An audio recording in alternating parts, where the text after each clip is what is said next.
Hi guys, দেখো অদিতি সকালে দেখিয়েছে ওদের বাড়ির বাগান। তো আমিও দেখাচ্ছি আমার ছাদ বাগানটা। তো এই কাঠমালতী ফুল গাছ, তো প্রচুর পরিমাণে ফুল হচ্ছিল। জরামবাটি মায়ের বাড়ি বেড়াতে গেছিলাম, তো তখন সব ডগাগুলা খেয়ে ফেলে গেছে বজরংবলী, তাই আর ডগা ফুল দেখাতে পারলাম না। তো এই অপরাজিতা গাছ দেখো, আমার অপরাজিতা গাছ প্রচুর পরিমাণে ফুল হতো, কিন্তু প্রচণ্ড গরমের জন্য আর ফুল হচ্ছে না এখন।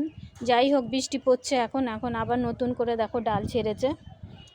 তো কড়িও দেখাচ্ছে, এই দেখো কড়ি, তো হবে ফুল মনে হচ্ছে।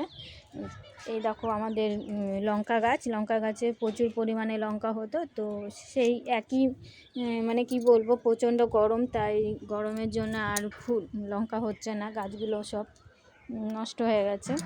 আর এই দেখো জবা গাছ, যে বললাম আমি আগেই যে আমি জরামবাটি মায়ের বাড়ি গেছিলাম, তো সেখানে এসে দেখি বজরংবলী এসে প্রচণ্ড পরিমাণে কড়িগুলো সব খেয়ে গেছে, তাই আর কড়ি ফুল কিছুই দেখাতে পারছি না।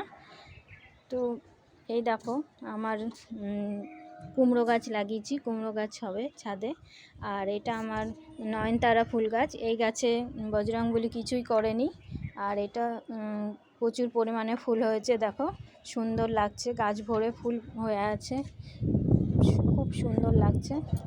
আর এই ধতুরা ফুল গাছ, আমার রাজধতুরা ফুল গাছ তোমাদেরকে দেখাচ্ছি, দেখো অনেক কটা গাছ বুনেছি। তো এখন বৃষ্টি হচ্ছে, তো ফুল এখন হবে আশা করছি গাছ ভরে। তো এখানে শেষ করছি, টাটা, বাই বাই।